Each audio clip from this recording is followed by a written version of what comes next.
শিল্পী উত্তম মহন্তকে আজকে মীরাবাইয়ের ভূমিকা দিয়ে শুরু করলাম গান সম্পর্কে। এই মীরা এবং রানাকুম্ভ, মা রানাকুম্ভের সঙ্গে মীরার হয়েছিল বিবাহ, অর্থাৎ সম্পর্কে রানাকুম্ভের স্ত্রী হচ্ছে মীরাবাই।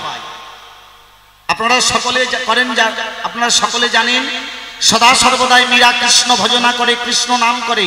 কৃষ্ণ নাম ছাড়া মীরার মুখে আর কিছু শোনা যায় না।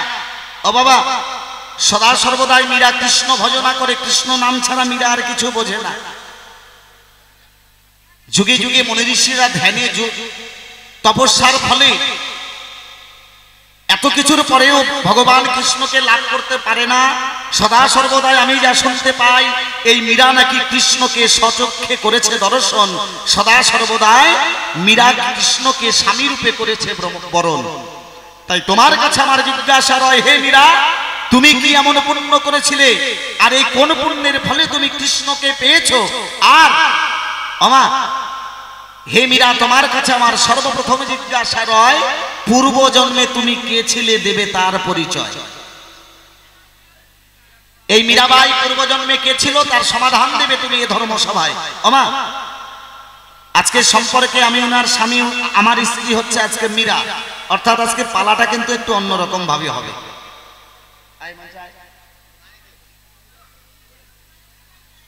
তাহলে এই রানাকুম্ভের সঙ্গে মীরাবাইয়ের বিবাহ হয়। আমা এই রানাকুম্ভ ছিল সদা সর্বদাই কালী ভক্ত, কালী মায়ের জয়গান করতেন। কালী মা ছাড়া, আমার মা কালী ছাড়া আমি কারো ভজনা করি না। তাই আজকে আমি মায়ের ভক্ত, আমার বিপক্ষের শিল্পী হচ্ছে আজকে কৃষ্ণ ভক্তের উকিল। সদা সর্বদাই শাস্ত্রমুখে শুনতে পাই, জননী জন্মভূমিষ্য স্বর্গাদপি গরীয়সী। আমা তাহলে তোমার কাছে আমার জিজ্ঞাসা রয়, হে মীরা, আমি সর্বপ্রথম তোমাকে যখন বিবাহ করে নিয়ে আসি, আমা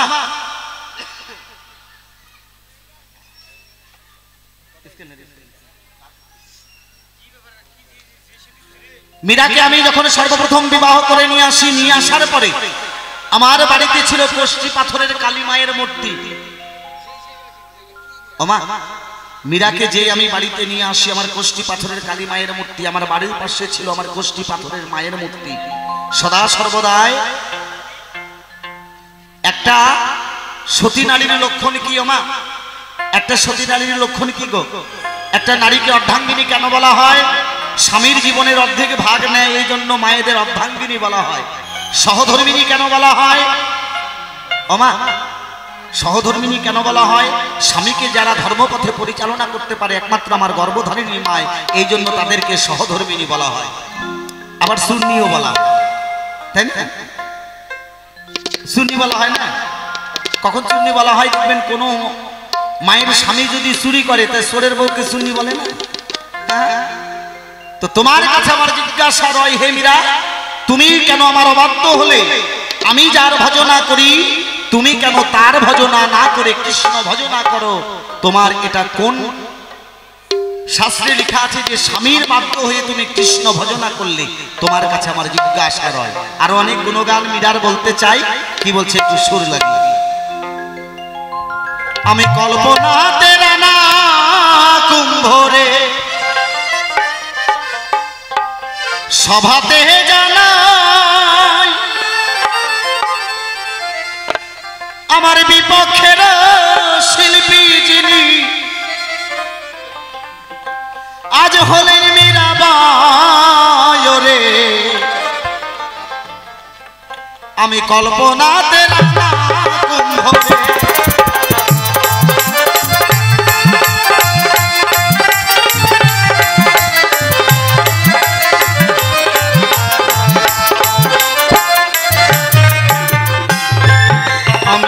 কল্পনাতে রানাকুম্ভরে সভাতে জানাই, আমার বিপক্ষের শিল্পী যিনি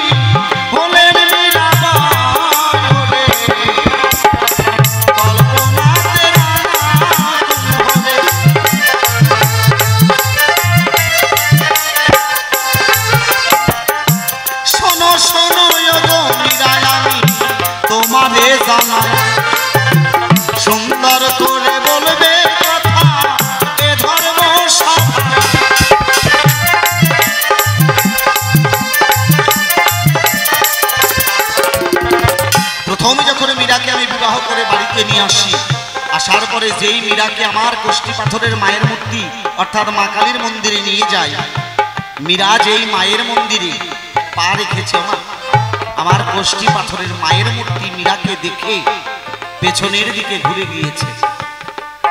তাই তোমার কাছে আমার জিজ্ঞাসা রায়, তুমি না কৃষ্ণ ভক্ত, আর মা কালী তো সদা সর্বদাই বৈষ্ণবী, তাহলে তুমি যদি কৃষ্ণ ভক্ত বৈষ্ণবী হও, মীরা নাকি পরম বৈষ্ণবী সবাই কয়।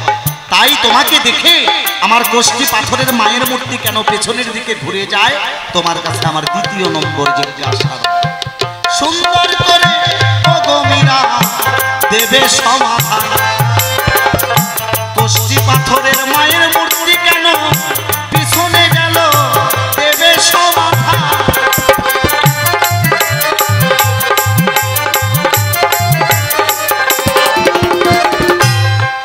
এই কর্ম দেখে ওমা আবার সেই মূর্তিটাকে সোজা করে নিয়ে মীরাকে বললাম, হে মীরা, হয়তো তোমাকে দেখে আমার মা নষ্ট হয়েছে, এই জন্য মা পেছনের দিকে ঘুরে গিয়েছে। তুমি একটা কাজ করো, আমার এই মায়ের চরণে তুমি প্রণাম করো। আমার মায়ের চরণে তুমি যদি প্রণাম করো, তাহলে হয়তো তোমাকে দেখে আমার মা একটু শান্ত হতে পারে। যেই মীরা আমার মায়ের চরণে প্রণাম করেছে না, সঙ্গে সঙ্গে আমার কষ্টি পাথরের মায়ের মূর্তি ফেটে দুই ভাগ হয়ে দুই দিকে চলে গেছে। হে মীরা, তোমার কাছে আমার জিজ্ঞাসা রয়, তুমি কেমন সতী নারী, কেমন কৃষ্ণ ভক্ত? তোমাকে দেখে আমার মায়ের মূর্তি ফেটে দুই ভাগ হলো, তার কারণটা কি তুমি বলবে ধর্মসভায়? আমাকে যেই তুমি মাকে প্রণাম করলে, সঙ্গে সঙ্গে আমার মায়ের কষ্টি পাথরের মূর্তি ফেটে দুই ভাগ হলো, তার কারণ কি তুমি খুলে বলো। এই কর্মকাণ্ড দেখে আমার গুরুদেব রুদ্রাচার্য ছিল মন্দিরের বাইরে। আচ্ছা, নতুন বউ বাড়িতে নতুন বৌমা এসে যদি এরকম কর্মকাণ্ড হয়, আমা সেই নারীকে অলক্ষী নারী বলে শাশুড় ননদি থাকলে গালাগালি করে না? যদি বাড়িতে এসে কোনো একটা ঘটন ঘটে, সেই নারীকে অলক্ষী বলে সকলে গালাগালি করে। তাহলে তোমার কাছে আমার জিজ্ঞাসা রয়, আমার গুরুদেব রুদ্রাচার্য যেই মন্দিরের বারান্দায় এসে দেখছে আমার মা কালীর মূর্তি ফেটে দুই ভাগ হয়ে গেছে, সঙ্গে সঙ্গে রুদ্রাচার্য মনে করলেন, ওমা সঙ্গে সঙ্গে রুদ্রাচার্য মনে করলেন হয়তো আমার মা মীরার কোনো কারণে ফেটে দুই ভাগ হয়ে গেছে। তাহলে কি করতে হবে? আমার মায়ের চরণ থেকে ফুল আর বেলপাতা তুলে সঙ্গে সঙ্গে যেই মীরার হাতে দিল, মীরা ওই ফুল আর বেলপাতা নিয়ে মায়ের চরণে না দিয়ে সঙ্গে সঙ্গে ছুঁড়ে ফেলে দিল। তোমার কাছে আমার জিজ্ঞাসা করবে সমাধান, আমার মায়ের চরণের ফুল আর বেলপাতা কেন তুমি করলে অপমান?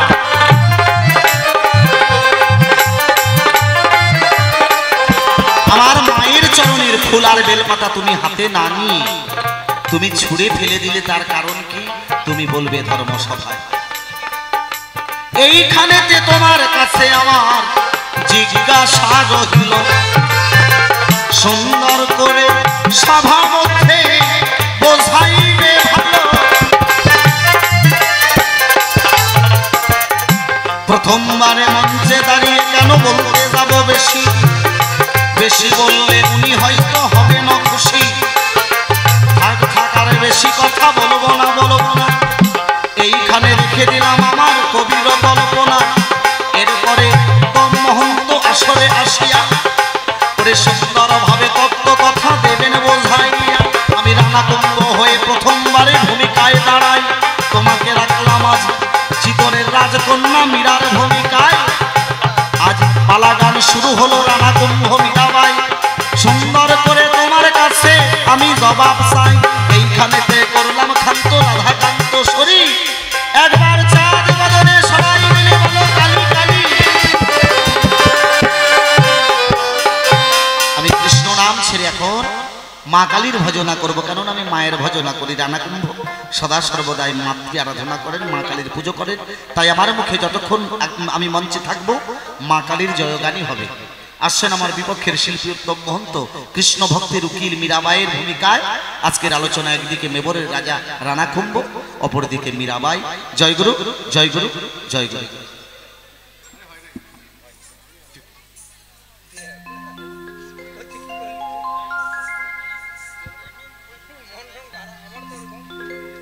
Hello test, hello hello test. জয়গুরু নমস্কার। সাধুগুরু বৈষ্ণব আমার কৃষ্ণ ভক্ত গৌর ভক্ত সর্বচরণে জানাই উত্তম মহন্তের অনন্ত কোটি প্রণাম। কেননা দেখতে পাচ্ছেন ছেলে মানুষ চলা বলাই গানের ভাব ভাষায় সুরে ছন্দের আসে আসে ভুল হয়ে যাবে। অবশ্যই নিজের সন্তানকে ক্ষমা করে দেবেন এই আশাটুকু নিয়ে আপনাদের সম্মুখে দাঁড়িয়েছি। তাই আমার যে সকল মায়েরা রয়েছেন, বাবারা রয়েছেন, সবাই মিলে একটু উলুধ্বনি আর জয়ধ্বনি দিয়ে সহযোগিতা করবেন। আর আমি দেবো আমার ঠাকুরের নামের ধ্বনি। এই তিন ধ্বনিতে হবে স্বরধ্বনি। আর এই স্বরধ্বনির তীরে বসে সবাই এই হরিনাম কৃষ্ণ নাম শ্রবণ করব। জয় গুরু, জয় গুরু, জয় গুরু।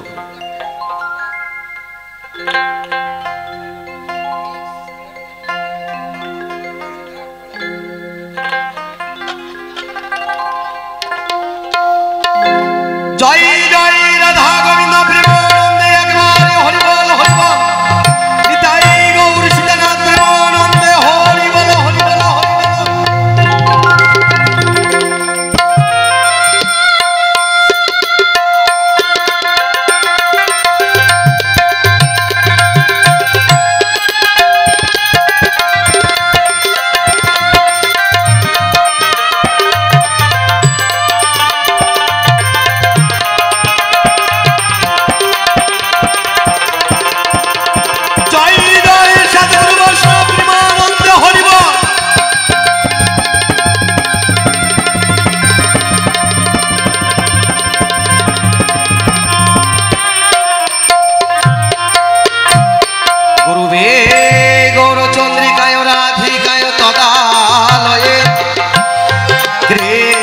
কৃষ্ণ ভক্তায় তদ্ভক্তায় নমো নমঃ।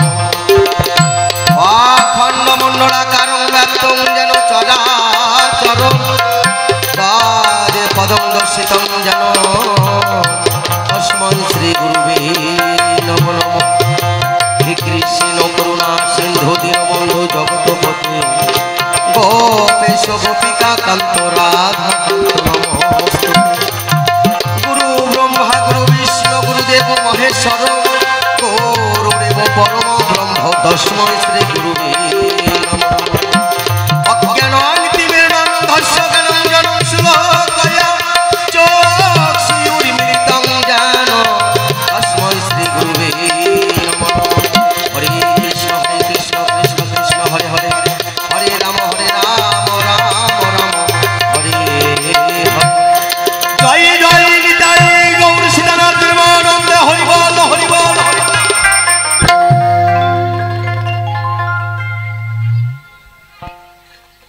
আমারি মনে বলে তারে পেলে, আমারি মনে বলে তারে পেলে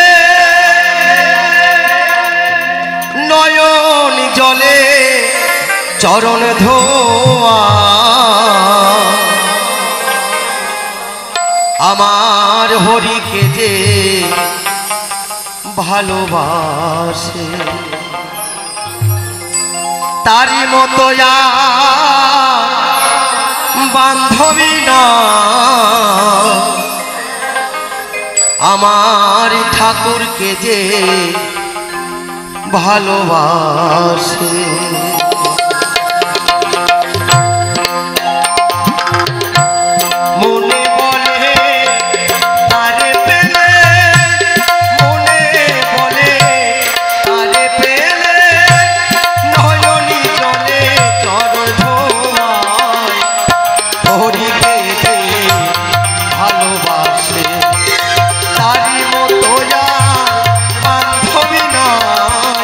ঠাকুরকে যে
যতদিন এই পৃথিবী এই সংসার মাঝে থাকবো এমনি করে যেন এই ভক্ত সঙ্গ যেন করতে পারে।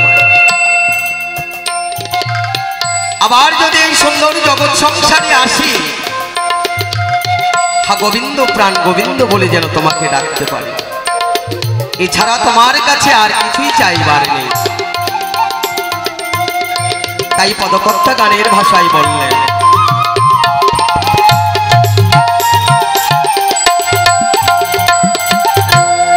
জন্মি যদি আমি পশু কুলে,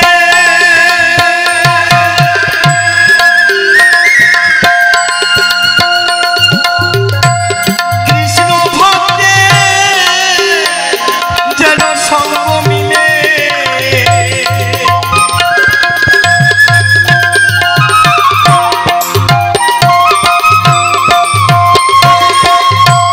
জন্মি যদি আমি পশু কুলে,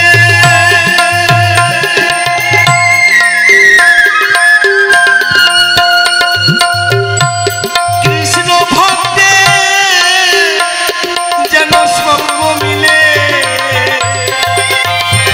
আমার হোক কালে পরকালে, হোক কালে পরকালে কৃষ্ণ সঙ্গ নাহারায়, আমার হোক কালে পরকালে কৃষ্ণ সঙ্গ নাহারায়, হরিকে ভালোবাসে তারি মতো আর বান্ধবী নাই, ঠাকুরকে ভালোবাসে।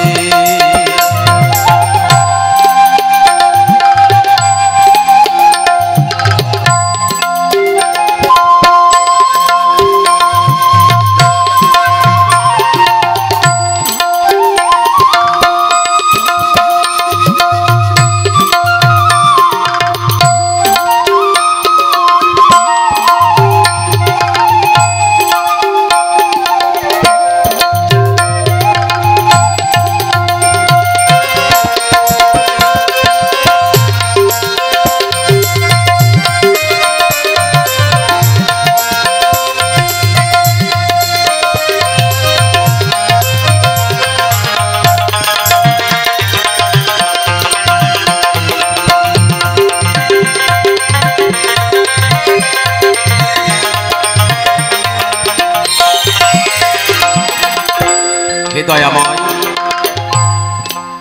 বড় আশা নিয়ে এই সংসারে এসেছি, জম্মুদ্বীপে এসেছিল।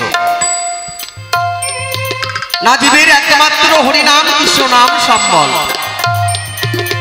হরিনাম কৃষ্ণ নাম ছাড়া জীবের কোনো গতি নেই, হরিনাম কৃষ্ণ নাম ছাড়া জীবের কোনো মুক্তি নেই। তাই একবার যদি এই জীব এই বদনে হরিনাম কৃষ্ণ নাম নিতে পারে, সেই জীব অনায়াসে গোলক প্রাপ্তি হয়। এই মানুষকে যদি সাধন ভজনা করা যায়, এই মানুষকে যদি ভালোবাসা যায়, ও মা, তাহলে পরম মানুষের লাভ পাওয়া যায়। তাই সাধুগুরু বৈষ্ণবেরা সবাই কৃপা করবেন, এমনি ভাবি যেন এই কৃষ্ণ সঙ্গ এই বৈষ্ণব সঙ্গ যেন করতে পারে যতদিন এই সংসার ধামে আছে। তাই আমার পদকর্তা গানের ভাষায় বললেন, হরি নামে যে উদাসী,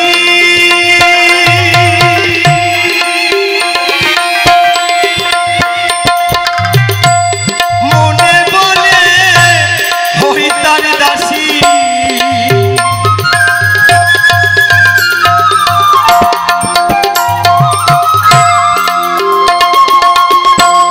হরি নামে যে উদাসী,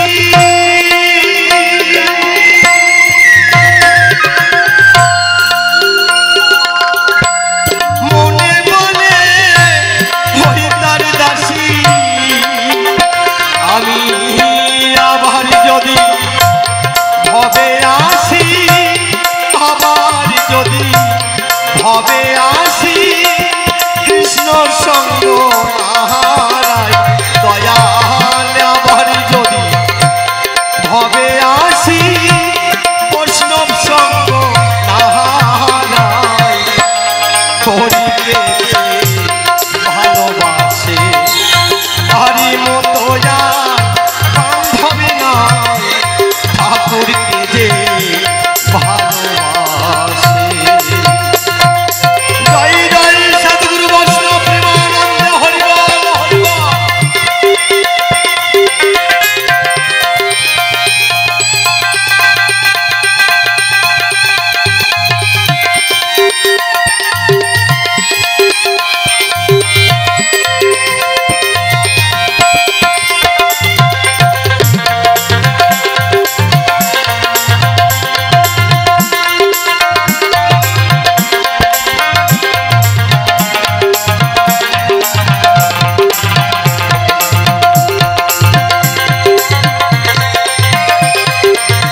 যে সকল কৃষ্ণ ভক্ত গৌর ভক্তরা রয়েছেন,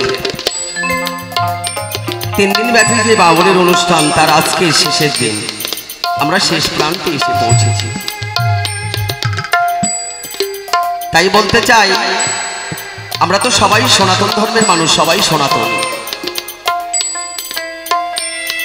আজকের এই জায়গা মহাজনের সাধুগুরু বৈষ্ণবের মুখের বাণী শুনতে পাই, যেখানে হয় সাধুগুরু বৈষ্ণবের আগমন, সেখানে হয় মধুর নববৃন্দাবন। আজ নববৃন্দাবনে আমরা সবাই এসেছি, যেখানে এই মানুষরা যেখানে হরিনাম কৃষ্ণ নাম গায়, যেখানে এই জীব হরিনাম কৃষ্ণ নাম শ্রবণ করে, তাই এই জায়গার নাম দেওয়া হয়েছে নববৃন্দাবন। এখানে হিন্দু মুসলমান বৌদ্ধ খ্রিস্টান জাতির কোনো ভেদাভেদ নেই। মায়েরা যে সুন্দর করে বসে রয়েছেন এই বৃন্দাবনে, আমার বাবারা বসে রয়েছে যে সুন্দর করে, আবার 1 বছর পর, তাই না, আবার এইভাবে সাজিয়ে তুলবেন আপনারা এই মধুর নববৃন্দাবন।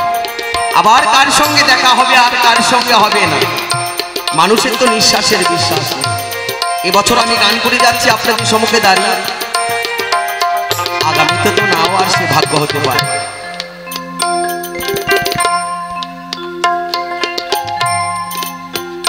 ভক্তেরই মুখে কৃষ্ণ কথা,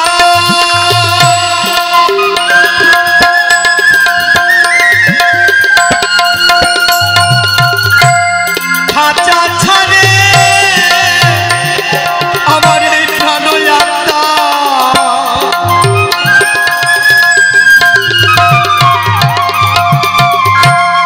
ভক্তেরই মুখে কৃষ্ণ কথা,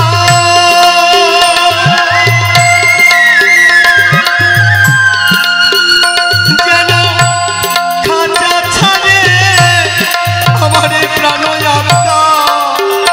যেই দিন বল্লভের হবে মহাযাত্রা, বল্লভের হবে মহাযাত্রা, তোমার যেন দর্শন পাই। যেদিন বল্লভের হবে মহাযাত্রা, সেই দিন যেন তোমার দর্শন পাই। হরিকে ভালোবাসে তারি মতো আর বান্ধবী না, ঠাকুরকে যে ভালোবাসে মনে মনে তারে পেলে, মনে মনে তারে পেলে, নয়নি জলে চরণ ধোয়ায় আমার, মনে মনে তারে পেলে, নয়ন জলে চরণ ধোয়ায়। ঠাকুরকে যে ভালোবাসে তারি মতো আর বান্ধবী নয়, ঠাকুরকে যে ভালোবাসে, হরিকে যে ভালোবাসে, ঠাকুরকে যে ভালোবাসে।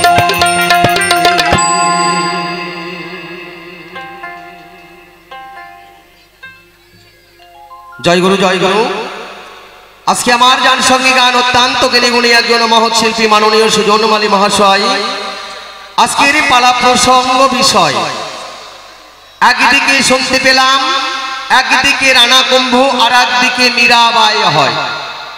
তোমার যে সকল সাধুগুরু বৈষ্ণবেরা রয়েছেন, মায়েরা রয়েছেন, আপনারা শুনবেন তো? না শুনবেন বাবা? না যদি শোনেন তাহলে ক্যাসেটটা ঘুরিয়ে দিন, তাই না? কেননা আপনাদের বিছনায় যে শুয়ে আছি, আপনাদের খাচ্ছি, আপনাদের সবকিছু আপনাদের, তাহলে আপনাদের তো মানে সঙ্গে একটু মতামতটা রাখতে হবে। তো আমি বলতে চাই যে প্রসঙ্গ তুলে ধরেছে, আপনারা যদি শুনতে চান অবশ্যই আমরা সে জায়গায় যেতে পারি। কেননা সাধুগুরু বৈষ্ণব যদি কৃপা করে তবেই সম্ভব, আর এই সাধুগুরু বৈষ্ণব যদি কৃপা না করে তাহলে কোনো কিছুই সম্ভব নয়। তাই বলছি, আপনারা কি শুনবেন? শুনবেন, তাই না? হরি বল, হরি বল, খুব ভালো লাগছে। ওনার গানের ভাষায় সুরে ছন্দে পাই একজন পুরুষ মানুষ যখন একজন মেয়ে মানুষকে বিয়ে করে নিয়ে ঘরে যায়, তার মনের বাসনা রয় যেন এই নারীকে বিয়ে করে যেন ধন্য হতে পারে। আচ্ছা, নারীদের কি মনে কয় না যে একটা বেটা ছেলেকে বিয়ে করে আমিও যেন সুখী হই, ধন্য হই? এমন তো আমাদের মাঝেও হতে পারে, তাই না? না খালি বেটা চাউলের দিক দিয়েই হবে, কোনটা? হ্যাঁ, উনি বললেন আমি যখন একজন নারীকে বিয়ে করে নিয়ে যখন ঘরে যাই, তখন সেই নারীকে আমি আগে বুঝতে পারি নাই না। সেই মেয়েটাকে বিয়ে করে নিয়ে যখন ঘরে গেলাম, সেদিন থেকে সংসারে আগুন জ্বালালাম। এই কথাটা যদি কোনো মেয়ে মানুষও কয়, এই বেটা ছেলের সঙ্গে আমার বিয়ে বসে আমার ভাগ্যটা, কপালটা শেষ হয়ে গেছে, হ্যাঁ, তখন কি হতে পারে? কি মা আপনারা বলেন? কি বাবা ন্যাংরা হোক, কানা হোক, ফোড়া হোক, যার সঙ্গে দিয়েছে তার সঙ্গেই বিয়ে হয়েছে, তাই না? এখনকার কথা বাদ দেন, মানে এই কলিকালের কথাটা বাদ, এখনকার ছেলে মেয়েদের কথা বাদ, তাদের আর নিজেরাই পছন্দ করে। কি এটা বর্তমান যুগ ধরে আমরা দেখতে পাই। কিন্তু সেই কথাটা যদি কোনো নারী বা কোনো মা, কোনো মেয়ে মানুষ কয়, তাহলে কেমন হতে পারে? ছেড়ে দিয়ে যাই, যেতে হবে সেই জায়গায়। হে মীরা, তোমাকে বড় আশা করে বিয়ে করে নিয়ে আসলাম ঘরে। না, আমাদের একটা কুলদেবতা মা রয়েছে। যেদিন মাকে বললাম হে মীরা, মায়ের সম্মুখে গিয়ে তোমাকে প্রণাম করতে হবে, যখন মীরা নাকি মায়ের সম্মুখে যায়, ওনার কুষ্টি পাথরের মূর্তির মা ফেটে নাকি চৌচির হয়ে যায়।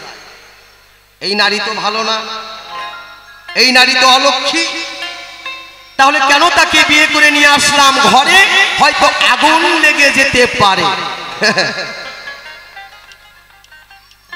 করিয়া কই ভাবিয়া করিও কাজ, করিয়া ভাবিও না, করার আগে ভাবতে হয়। তো আরেকটি গান গেয়ে যাই, তারপরে অবশ্য ওনার কথার জবাবে যেতে চাই। অনেক ধরনের জিজ্ঞাসা রেখেছে।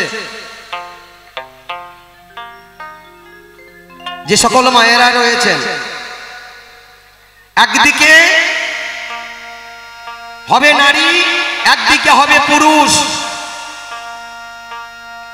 একদিকে হবে আমার অনাদিরাদি গোবিন্দ, আর একদিকে হবে রাধারানী, আর একদিকে হবে আদ্যা শক্তি মহামায়া, আর একদিকে হবে দেবাদিদেব ভোলামহেশ্বর। যেদিকে নিতে পারেন, কি বাবা, তাই না?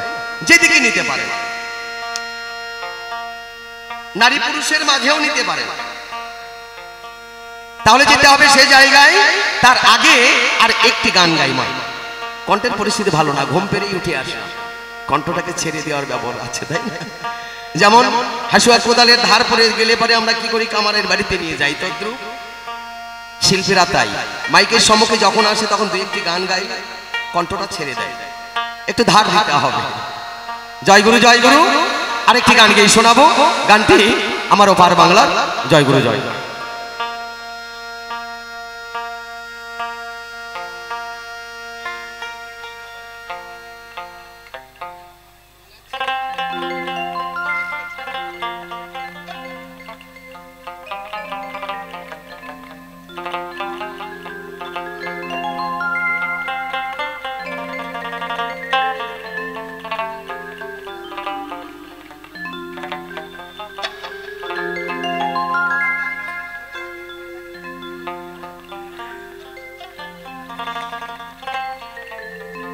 আমরা যখন বাংলাদেশে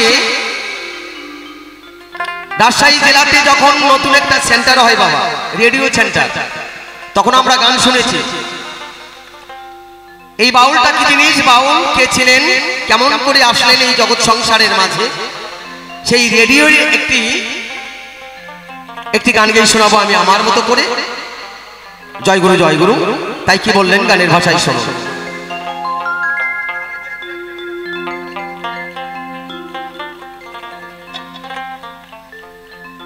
ও বাউলা কে বানাইল রে,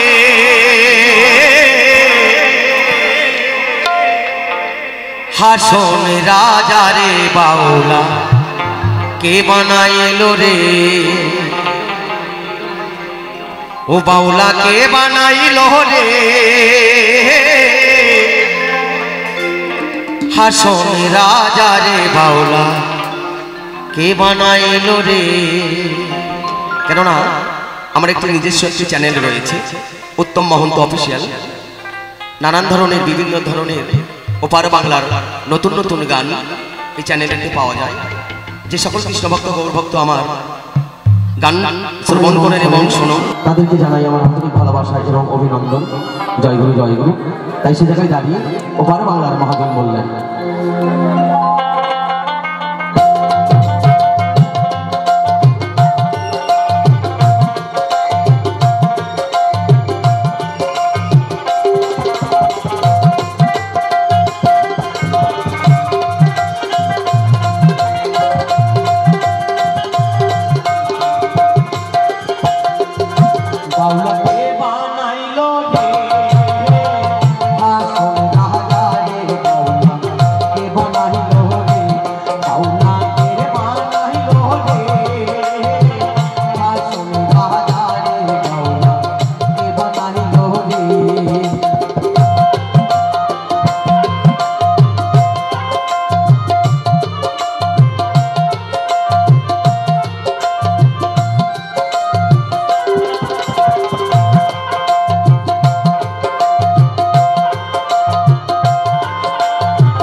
ও বলিয়ে ধর্ম সভায় ওরে আমার মতো দুঃখী মীরা এই ত্রিভুবনে নাই রে কল্পনাতে মীরা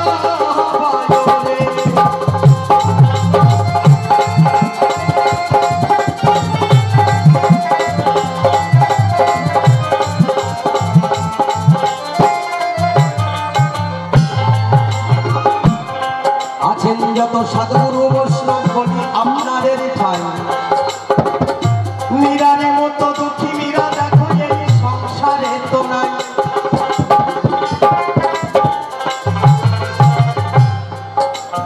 যে সকল মায়েরা রয়েছে একদিকে বাবারা রয়েছে একদিকে মায়েরা রয়েছে মীরার যখন 5 বছর বয়স হয় মীরা তখন ছোট সেখান থেকে কিছু কথা তুলে ধরতে চাই ওই 5 বছর বয়স থেকে মীরা হরিনাম কৃষ্ণ নাম গায় হরিনাম কৃষ্ণ নাম ছাড়া তার মুখে কোনো কিছুই নাই একদিন পিতা তারে ডেকে ডেকে কয় শোনো মীরা বলি তোমার ঠাই এই গৌরদিঘিতে একটা সুন্দর বাউলের মেলা হচ্ছে দেখো মিথ্যা কথা নয় মীরা সুন্দর একটা বাউলের মেলা লেগেছে তো তুই তো কোনোদিন মেলাতে যাস নাই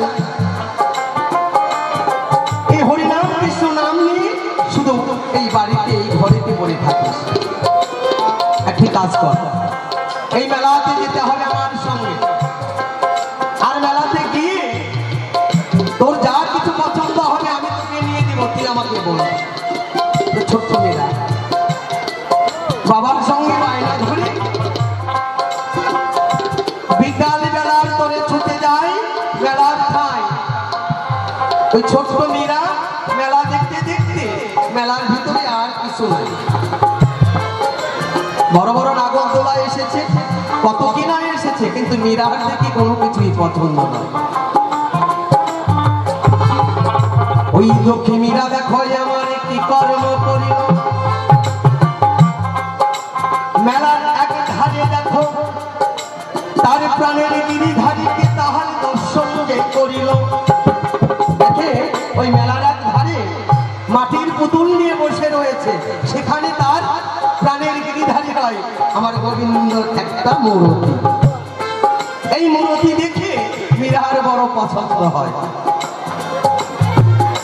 পিতার সঙ্গে মীরা তখন ধন্য পায় না ও পিতা এই মেলার মাঝে আমার আর কোনো কিছু পছন্দ নয় ওই গিরিধারীকে আমাকে নিয়ে দাও তাহলে আমি আনন্দ পাবো বলছে এত বড় একটা মেলার তোর কোনো কিছু পছন্দ নয় এই মাটির মূর্তি তোর পছন্দ পিতার সঙ্গে বায়না ধরে মীরা দেখো কি কর্ম করিল প্রাণের গিরিধারীকে দেখে দেখো সেই দিন নয়নের জল যে ঝরিল হে গোবিন্দ হে ভগবান তোমাকেই তো কতদিন ধরে আমি খুঁজে তুমি ছাড়া জগৎ সংসারের মাঝে আমার আর কেহ নাই ও পিতা তুমি আমাকে ওই মাটির মূর্তিটা নিয়ে দাও মেয়ের বায়না ধরে তাই না দেখে পিতা কি করলেন ওই মাটির মূর্তি গিরিধারী আমার গোবিন্দের মীরাকে কিনে দিলেন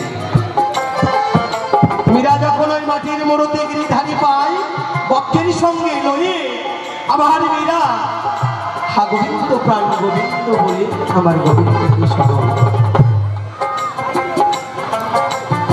গিরিধারী আমার মীরাকে বহুদিন পর পেয়ে মীরাকে কয় ও মীরা জন্ম জন্মান্তরের বন্ধন তোমার সঙ্গে তাই আমি না তোমার কতদিন ধরে খুঁজে বেড়াই আজকে তোমার সঙ্গে আমার দর্শন হয়ে আমি বড় আনন্দিত হয়েছি ওই মাটির মূর্তি মীরার সঙ্গে কথা কয় এইভাবে মীরা যখন এই মাটির মূর্তি নিয়ে যখন ঘরে ফিরে যায় ছোট্ট মীরা জানতে পারে না বুঝতে পারে না কেমন করে তাকে ভালোবাসা দিতে হবে তাও তো মীরা জানে না।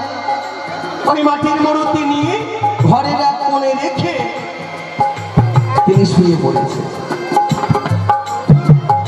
মাটির মূর্তি আমার দেখো মীরারে ডেকে ডেকে কয়, শোনো শোনো প্রাণের মীরা, আমি তোমারে জানাই। মীরা, তুমি নিজের সেবা নিয়ে আনন্দ করে তুমি শুয়ে পড়লে, ও মীরা আমাকে সেবা দেবেন? বারবার মীরাকে ডাকছে। হঠাৎ করে মীরার ঘুম ভেঙে যায়। গিয়ে মীরা তখন দেখতে পায় কে যেন আমাকে মীরা মীরা বলে ডাকে আর মীরা মীরা বলে কয়। আমার প্রাণের ঠাকুর ছাড়া তো আর কেউ না। যখন ওই মাটির মূর্তির দিকে তাকাই দেখতে পাই মাটির মূর্তি নয়নের জলে তার বক্ষ ভেসে যায়। জয় জয় রাধা গোবিন্দ প্রেমানন্দ হরি।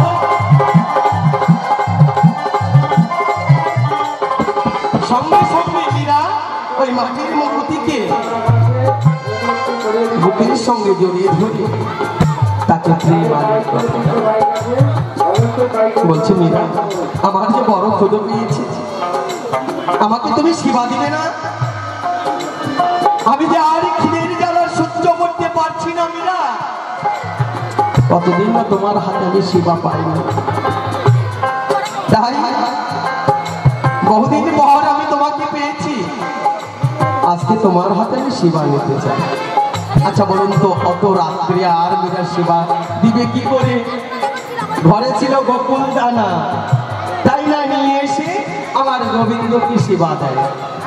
ওই মাটির মূর্তি প্রাণের গিরিধারী আমার মীরার সঙ্গে কথা কয়। মীরা তখন ওই প্রাণের গিরিধারীকে নিয়ে পুতুলের ছলে পুতুলের খেলা করে। বারবার ওই মাটির মূর্তির সঙ্গে মীরার যখন বিয়ে হয়, মীরা আমার গোবিন্দ ছাড়া আর কিছুই বুঝতে পারে না। ওই মাটির মূর্তিকে স্বামী বলে তাকে ভক্তি দেয়, ছেড়ে দিয়ে যায়। সারা রাত্রি বলল সে সবার। মীরা তখন আস্তে আস্তে বড় হয়। মীরার তখন 18 বছর বয়স হয়। হঠাৎ করে পিতা তালে ডেকে ডেকে কয়, মীরা তোমার তো বয়স হয়েছে, সুন্দর একটা সুপুরুষ পাত্র দেখে তোমার সঙ্গে বিয়ে দিতে চাই। মীরা তখন তার পিতারে কয়, পিতা একটা নারীর কয়বার বিয়ে হয়? ওই কেন? পিতা ওই মাটির মূর্তির সঙ্গে আমার না কতবার বিয়ে হয়েছে, আমার এই মন প্রাণ যৌবন আমি সবকিছু অর্পণ করে দিয়েছি আমার ওই গিরিধারীর পায়, আমার বিয়ের দরকার নাই। ও মীরা, সেটা বললে কি আর হয়? সমাজের মানুষ কি আর তা মেনে নিবে? এ অসম্ভব কথা নয়।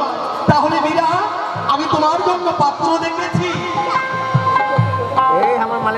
এই কথা না শুনি দুই নয়নের জলে মীরার বক্ষ ভেসে যায়।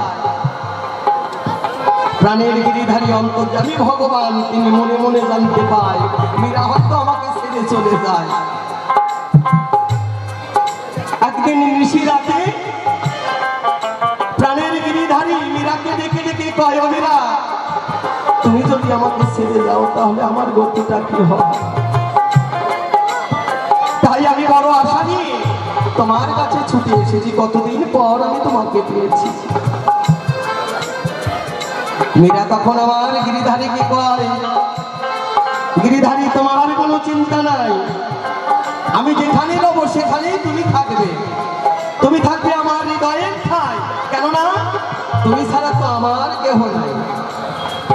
আমার এই মীরাকে কেমন করে উনি বললেন, হে মীরা তুমি কেমন করে প্রাণের ঠাকুরকে পেলে? এই মীরা ছিল পূর্বে জন্মে বিরজা, দেখো মিথ্যা কথা নয়। অনাদিরাদি গোবিন্দ শ্রীকৃষ্ণ ভগবান দেখো তারে সজ্জা দেয়। করলীলায় যখন যাব সেই লীলার মাঝে তুমি এই বিরজা, তুমি হবে মীরাবাই। আর সেই দিন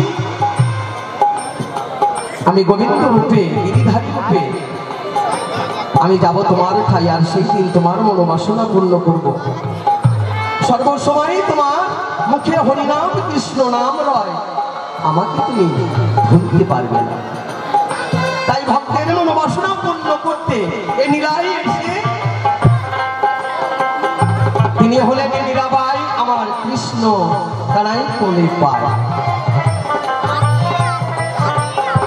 মীরা তখন পিতাকে বললেন, পিতা তুমি যখন মনস্থ নিয়েছো আমাকে বিয়ে দিবে, তাহলে আমার প্রতিজ্ঞায় আবদ্ধ হতে হবে। কেমন? যে আমাকে বিয়ে করবে আমাকে যেন সুন্দর করে একটা গিরিধারীর মন্দির যেন করে দেয়, আর সেই মন্দিরে শুধু আমি যাব, আমি সেই মন্দিরে আমার গিরিধারীকে রাখবো, আর আমার গিরিধারীর চরণ সেবা আমি করতে চাই। সেখানে কিন্তু আর কেউ যেতে পারবে না। পিতার সঙ্গে প্রতিজ্ঞায় আবদ্ধ হলো, দেখো মিথ্যা কথা নয়।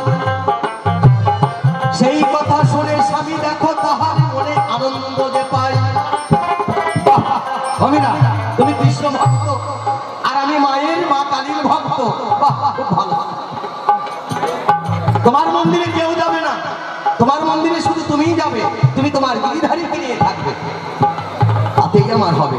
তোমাকে দেখে আমি আমার বড় লোভ হয়েছে, তোমাকে দেখে আমার বড় পছন্দ হয়েছে, তাই স্ত্রী রূপে আমি তোমাকে পেয়ে আমার এই জন্ম আমি ধন্য করতে চাই। এইভাবে দুজনার মাঝে কথা হয়। কথা হবার পরে দেখা ছেলের মন, নিজের বইয়ের যখন চেহারাটা খারাপ হয়ে যায় তখন পরের বইয়ের দিকে লোক। আপনাদেরকে বলছি না, হ্যাঁ, মানে বেটা সাউরা অভ্যাস আছে কি মাথায়। কিন্তু মেয়ে মানুষের যদি বর যদি ন্যাংরা হয়, কানা হয়, খোড়া হয়, ওই স্বামীর হাত ধরে ধরেই সারা জীবনটা কাটাতে চায়। কেন বললাম?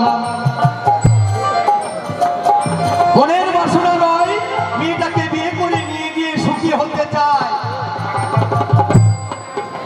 যেই দিন মনের আনন্দে মীরা যখন শ্বশুর বাড়ি যায়, হঠাৎ করে রানা কুম্ভ আমার স্বামী আমার ডেকে ডেকে কয়, মীরা আমার একটা কুল দেবতা মা রয়েছে, পুষ্টি পাথরের মূর্তির মা, অনেক জাগ্রত মা, মা ছাড়া এই সংসারে আমার কেহ নাই, মা এই ত্রিভুবনের আলো দিয়ে বেড়ায়, মাই আমার কাছে সবকিছু।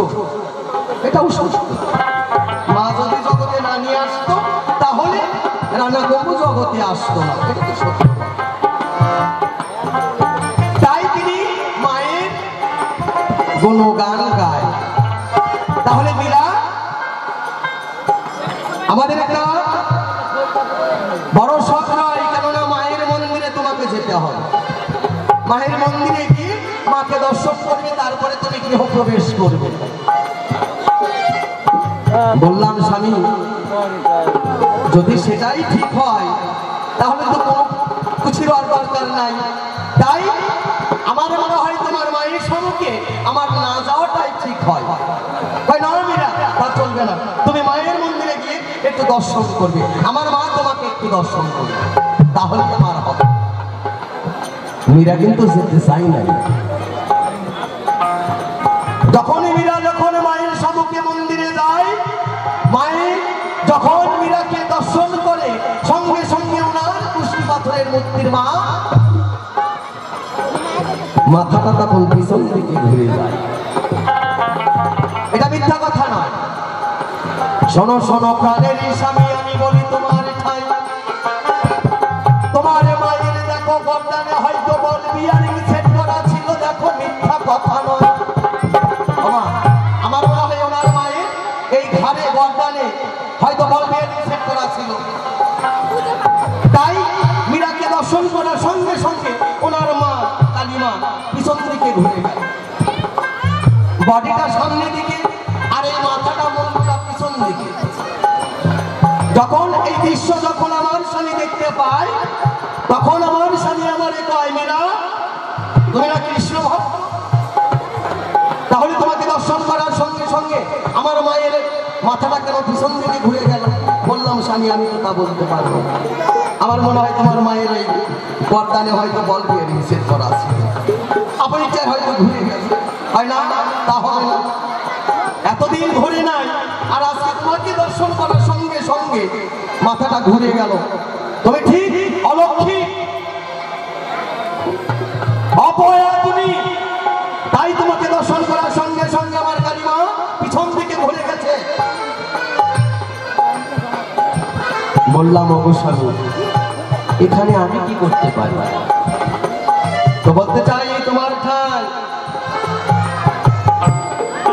তুমি যা জিজ্ঞাসা রেখেছো এটা মিথ্যা কথা নয়। বলে বললেন মীরা, আমার মা পিছন দিকে ঘুরে গেছে, তাতে আমার দুঃখ নাই। তুমি একটা কাজ করো, কি? মায়ের চরণে প্রণাম করো। বললাম স্বামী, যদি আবার কিছু হয়, কেননা মনের ভিতরে তো ভয় ঢুকে গেছে, তাই না? যদি আবার কিছু হয়, আর নারীদের ধর্ম স্বামী বাক্য আগে পালন করতে হবে। কি মাথায় এই কথা না শুনে আমার স্বামী কি করলেন? ওই নতুন বইয়ের চুলের মুঠি ধরে মায়ের চরণে প্রণাম করে না। যখন মীরা প্রণাম করতে যায়, সঙ্গে সঙ্গে ওনার কুষ্টি পাথরের মূর্তির মা দুভাগ হয়ে যায়। আচ্ছা বলুন তো, এখানে মীরার কোনো দোষ আছে? বলতে চাই স্বামী তোমার ঠাই। মীরা যখন বিয়ে করে যখন শ্বশুর বাড়ি যায়, অনাদিরাদি গোবিন্দ গিরিধারীর সঙ্গে মীরার প্রতিজ্ঞা হয়। মীরা যখন শ্বশুর বাড়িতে যাবে, ওই গিরিধারীর মূর্তি তখন বক্ষে লবে। কাপড়ের আঁচল, এই কাপড়ের আঁচল দিয়ে গিরিধারীকে এইভাবে সুন্দর করে মীরা ঢেকে দিয়েছে, যেন কেউ যেন দর্শন করতে না পারে। যেই দিন মায়ের মূর্তির সম্মুখে যখন, মন্দিরের সম্মুখে যখন মীরা যায়, সঙ্গে সঙ্গে ওনার মূর্তির মা কালিমা দেখতে পায়, যার বক্ষে রয়েছে অনাদিরাদি গোবিন্দ পরম বৈষ্ণব। আর মীরা ছিল পরম বৈষ্ণবী, তাই এই পরম বৈষ্ণবীকে দেখে ওনার কুষ্টি পাথরের মা বৈষ্ণবী তিনি পিছন দিকে যায় ঘুরে। যখন জবরদস্তি করে যখন মায়ের চরণে প্রণাম করতে নেয়, বক্ষে তো রয়েছে গিরিধারী, যদি মাথা নত করে তাহলে আমার গিরিধারীর মাথাটা নত হবে না মা? যখন ভক্ত করতে যায়, অনাদিরাদি গোবিন্দ শ্রীকৃষ্ণ ভগবান যিনি ছিলেন প্রাণের গিরিধারী পরম বৈষ্ণব, তারও মাথা নত হয়, তাহলে তোমার কুষ্টি পাথরের মূর্তির কালিমা কেমন করে তার প্রণাম নেয়? স্ত্রী হয়ে কখনো কি স্বামীর প্রণাম নিতে পারে? তিনি ছিলেন জগৎ স্বামী। যখন মীরা প্রণাম করতে যায়, গিরিধারীর মাথা তখন আমার নত হয়। ওই প্রণাম যখন ওনার কুষ্টি পাথরের মূর্তির মা দুভাগ হয়ে যায়, ওই ফাঁকের ভিতর দিয়ে আমার গোবিন্দের আমার প্রণাম তখন গিয়ে পৌঁছায় আমার জগৎ স্বামীর পায়। জয় জয় রাধা গোবিন্দ প্রেমানন্দ হরি বল।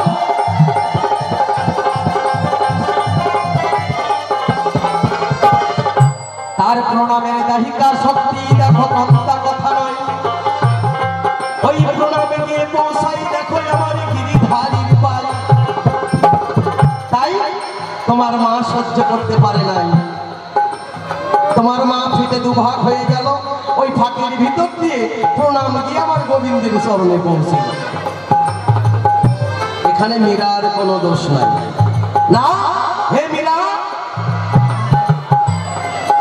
এমন তো হবার কথা ছিল না, তুমি কৃষ্ণ ভক্ত, আমার মা দুভাগ হয়ে গেল। তাহলে বলতে চাই তোমার ঠাই কেমন করে তোমার মা জগৎ স্বামীর প্রণাম?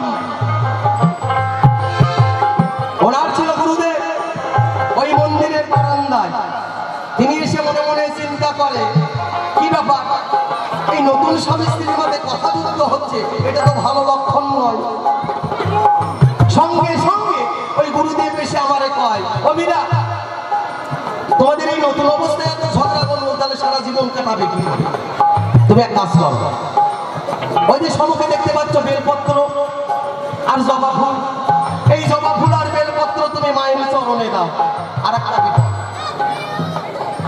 মীরা তখন মনে মনে চিন্তা করে ওই বেলপত্র আর জবা ফুল মায়ের চরণে দিতে গিয়ে আমার যদি কিছু হয়।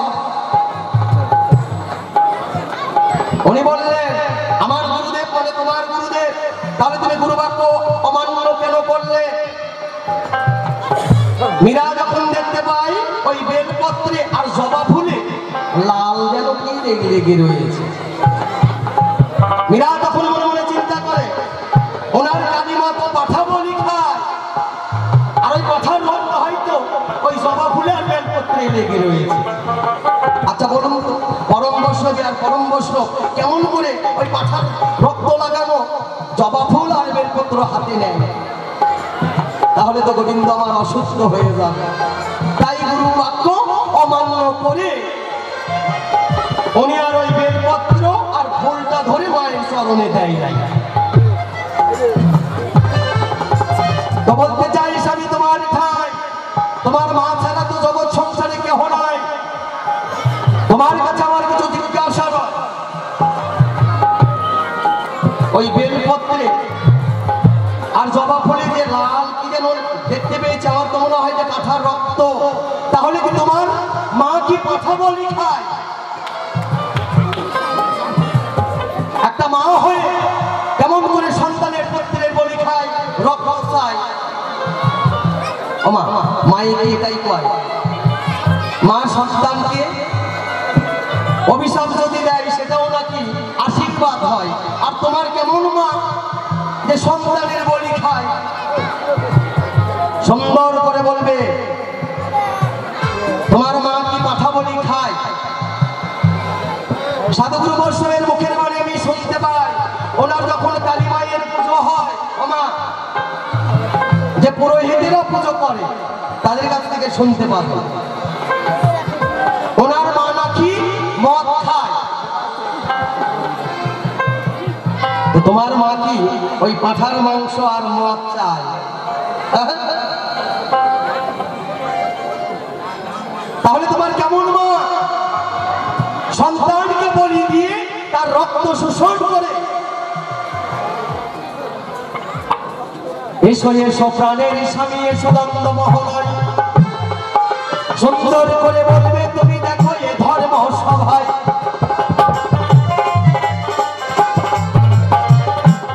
আমাদের একটু জানার দরকার হয়, এই পাঠাটা যে তোমার মায়ের সম্মুখে বলি হয়, তোমার মা যে পাঠা বলি খায়, এই পাঠাটা পূর্বে জন্মে কে হয়?